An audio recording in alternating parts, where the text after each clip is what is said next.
Opa, fala moçada, tranquilo? Tô aqui para mais uma aula, né? Uma aula de geografia, aproveitando aí essas nossas férias forçadas, essa nossa quarentena.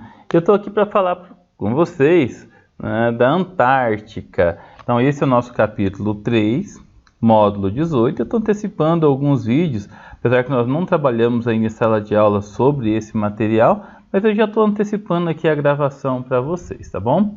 Então nós vamos falar sobre a Antártica, pessoal. Olha, um lugar muito bonito. É considerado um dos continentes mais fascinantes do nosso planeta. E existe uma história muito difundida que as pessoas que chegaram na Antártica, né, chegaram apenas no século XIX.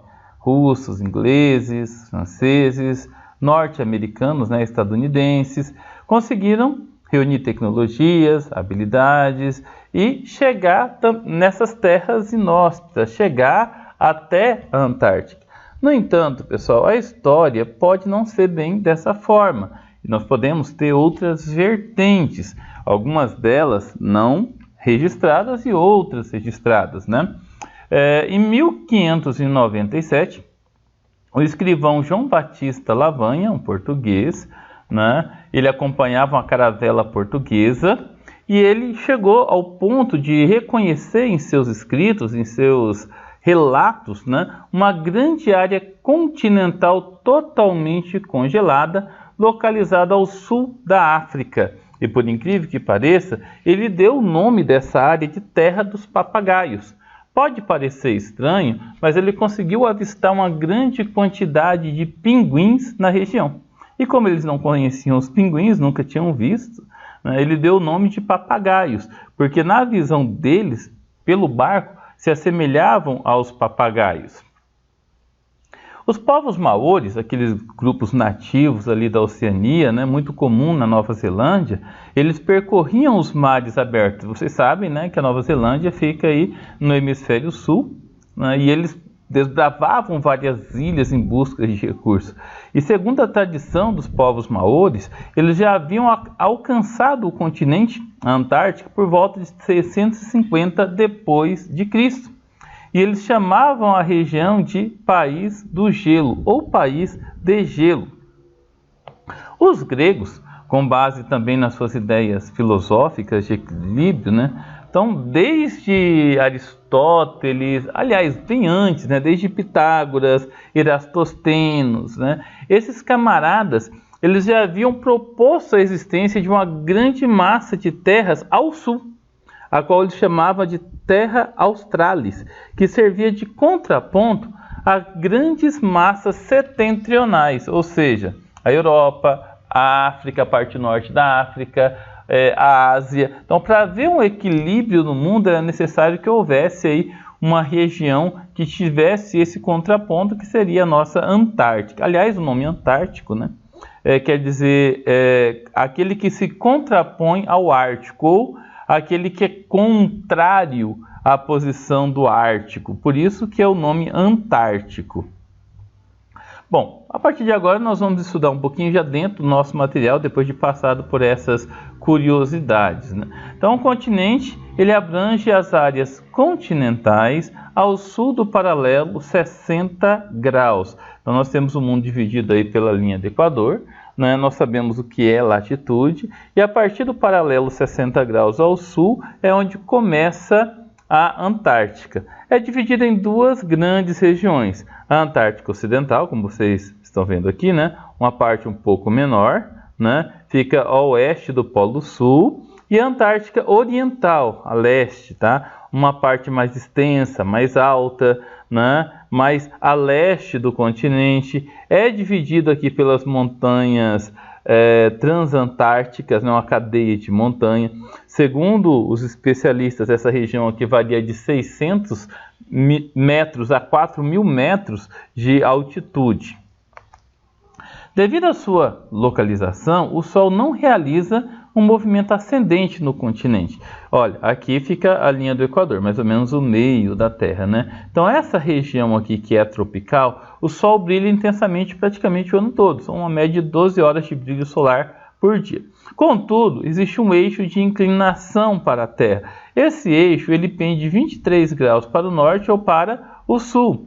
Isso faz com que os raios solares só alcancem a região da Antártica durante 6 meses no ano. Então, a região da Antártica recebe intensa iluminação durante 6 meses e durante 6 meses praticamente a luz do Sol não chega lá. Então, durante vários dias, semanas, às vezes até meses, né, nós temos o fenômeno da noite sem dia na Antártica. E no lado oposto também o contrário, né, do dia sem noite, ou região de luz eterna. Vamos entender como que aconteceu a conquista do Polo Sul. A chegada no Polo Sul, ou seja, lá no extremo 90 graus sul, ocorreu no dia 14 de dezembro de 1911 por Roald Amundsen, um norueguês. Né? Um pouco antes dessa data, 2 expedições, uma da Noruega e outra da Inglaterra liderada por Robert Falcon Scott, né? Eles saíram em busca do extremo sul, ou seja, daquele ponto bem ao sul, aos 90 graus sul. Né?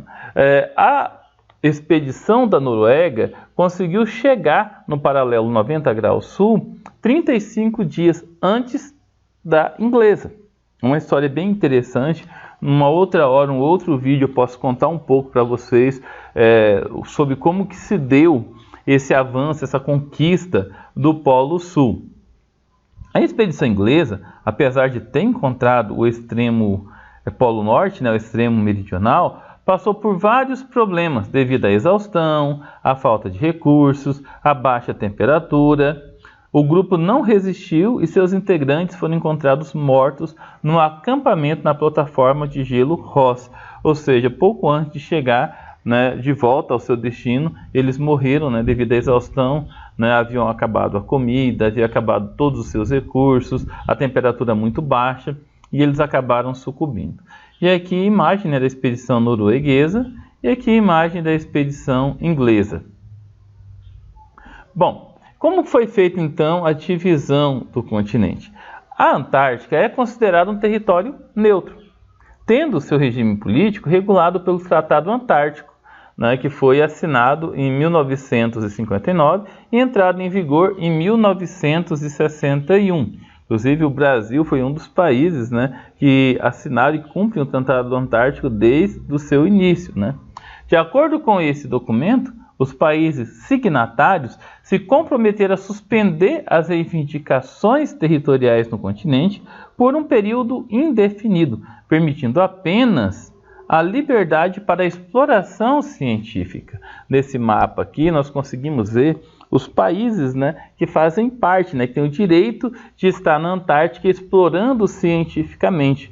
Né? Então, todos esses países têm bases científicas lá. 29 países têm bases científicas lá. O Brasil é um deles. Tem algumas curiosidades bem interessantes para a gente poder refletir um pouco sobre o Tratado Antártico. Né? A primeira grande curiosidade é a localização privilegiada do continente. A localização antártica é ideal para a construção de bases militares, bases aeroespaciais, pois permite um rápido deslocamento para a maior parte do mundo. E um detalhe, sem risco para outros países ou de acidentes. As riquezas minerais, né? Vários pesquisadores conseguiram comprovar a existência de petróleo, de ferro, cobalto, cobre e vários outros recursos minerais no subsolo da Antártica. Então, é interessante, muitos países querem explorar a Antártica por causa de suas riquezas naturais. A influência sobre o clima mundial, né? A Antártica ela é absurdamente influente no clima mundial, porque é de lá que sai boa parte das frentes frias do hemisfério sul e que acaba modificando ou orientando o clima na região sul, no hemisfério sul. Né? Então, qualquer alteração nos ventos, na temperatura, né, isso aí pode provocar modificações no clima do mundo, aumento de chuvas, aumento das temperaturas globais, né, principalmente no hemisfério sul, né, aumenta as temperaturas no inverno ou a diminuição das temperaturas no inverno. Enfim, né? Grande reserva de água. Hoje nós sabemos que quase 96% de toda a água doce do mundo se encontra congelado na Antártica, ou seja, a maior reserva de água doce congelada do mundo, né? Então, como a água é um elemento vital para a sobrevivência e para o desenvolvimento das atividades do homem, é de interesse muito grande essa reserva de água potável. Nós aprendemos nas aulas de geografia que apenas 1% das águas doces do mundo estão disponíveis nos rios, né, para a população, e que mais de 90% está lá congelado na Antártica. Por isso que é tão importante, né? Os ecossistemas antárticos, pessoal. Olha só, a temperatura lá é extremamente baixa. Existe uma grande camada de gelo. Por isso que o desenvolvimento das formações vegetais é quase impossível. Lá tem pouca vegetação, mesmo durante o período em que a iluminação solar é muito intensa, pouca vegetação consegue se desenvolver. Então você tem aí a presença de musgo, de líquens, de fungos, se não me engano, de 12 espécies diferentes de capins, né? Algumas herbáceas, gramíneas, mas eles não acabam por constituir um bioma. Então não existe uma tundra antártica igual, né? Não existe bioma na Antártica. O que a gente consegue observar muito é uma variação muito grande de fauna, né? Uma grande quantidade de espécies de aves, principalmente aves migratórias. Contudo, pessoal, é importante a gente frisar que apenas 13 aves fazem ninho na Antártica, né? Aqui tem a imagem dos pinguins, né? Você tem vários pinguins, entre eles um destaque para os pinguins imperadores. Eles são as principais espécies. Tem algumas espécies também de focas, de lobos marinhos, leões marinhos, né? Que também utilizam aquela região. Então a riqueza de fauna é maior, né? Tem muitas espécies de peixe na região que poderiam até ser utilizados economicamente caso algum país resolvesse utilizar economicamente a Antártica. A pesca seria uma das que pudesse ser autorizadas, né? Pessoal, essa aqui é a base brasileira, é a Estação Comandante Ferraz. É a estação brasileira, né, que fica na Antártica, né, através do projeto ProAntar, né, é uma homenagem ao general Luiz Antônio de Carvalho Ferraz, general brigadeiro, que foi comandante da Marinha Brasileira, também foi oceanógrafo, hidrógrafo, né? Ele visitou a Antártica por 2 vezes a bordo de navios britânicos. Ele desenvolveu muitas pesquisas lá na Antártica para favorecer o Brasil. Então, em fevereiro de 1984, foi instalada a base Comandante Ferraz, né? Essa base ela passa aí por várias complicações, né? Porque tudo precisa ser levado para lá. Lá cabe no máximo 60 pessoas. Então, tudo que você precisa relacionado à geração de energia tem que levar, de suprimentos tem que levar, né? E precisa ter um cuidado muito grande. Em 2012, por exemplo, ela foi parcialmente destruída por um incêndio, né? Mas já foi reconstruída e está em funcionamento novamente. Bom, vamos falar um pouquinho sobre o clima antártico. Como já foi comentado com vocês, lá é frio pra caramba.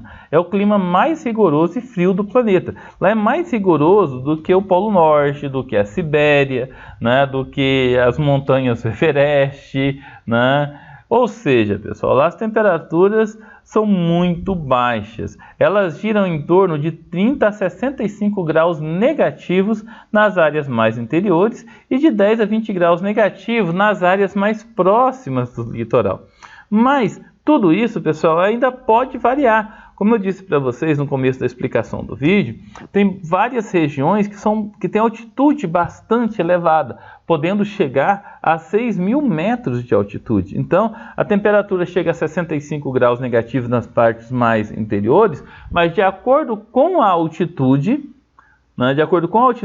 essa temperatura pode ser ainda mais rigorosa, ainda mais negativa. Inclusive, o ponto mais negativo, a temperatura mais baixa do mundo, foi registrado na Antártica, né, que foi 80 graus negativos. Bom, pessoal, isso aí foi um vídeo bem curtinho, mas bem legal, bem interessante, né? Eu consegui colocar uma grande quantidade de conteúdo, de conhecimento para vocês. Estudem, pessoal, né? Vamos ficar parado não, vamos assistir os vídeos, vamos fazer anotações, vamos ler o nosso material, fazer as nossas atividades, tá bom? E quando a gente volta com a corda toda de novo, valeu? Fiquem com Deus e até a próxima.